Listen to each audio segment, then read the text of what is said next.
The glittering gown. Long ago in the 70s, when we were first wed, we had not too much money and we needed to be fed.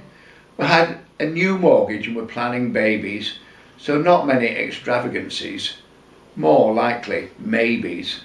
I wanted to treat my dear wife in style, so we went shopping, spending more than a pile, choosing her a dress silver, sparkling and fine, a caftan deluxe with material so rich she felt divine.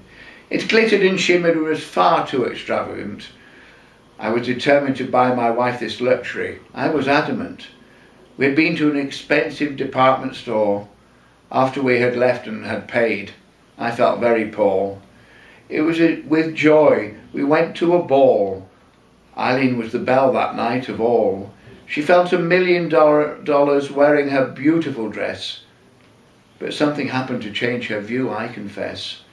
We booked as a family to go to the Grand Theatre at Leeds to see a variety show starring the Grumbleweeds. We had friends with us too, so were quite a party, all looking forward to laughing so hearty.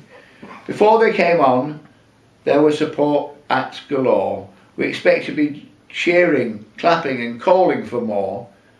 Actually, the show was ever so great, but that is not the funniest thing that date. There was a pianist called Mike Terry who came on stage and made us all more than merry. He describes his act as part drag. Of his glamorous appearance he did brag. He floated on stage, rather overweight, and astonished us. That was our fate. He was not only wearing a glittering caftan fine. Eileen gasped and said, "That's the same as mine." Indeed, it was exactly the same, which really was rather a pain. We lost control, rolling around with mirth. Even though Mike Terry was far wider in girth than Eileen, he did not look so divine, but it was the exact same dress, ever so fine.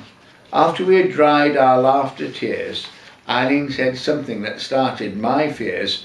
"I'm not wearing that again, no fear." But I said, "It was ever so dear."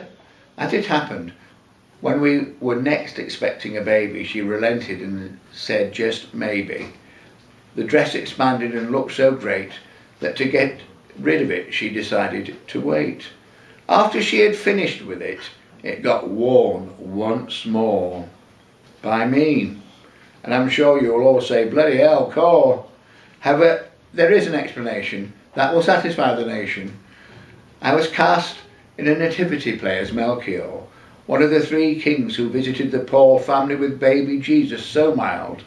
Me in a glittering costume just drove them wild.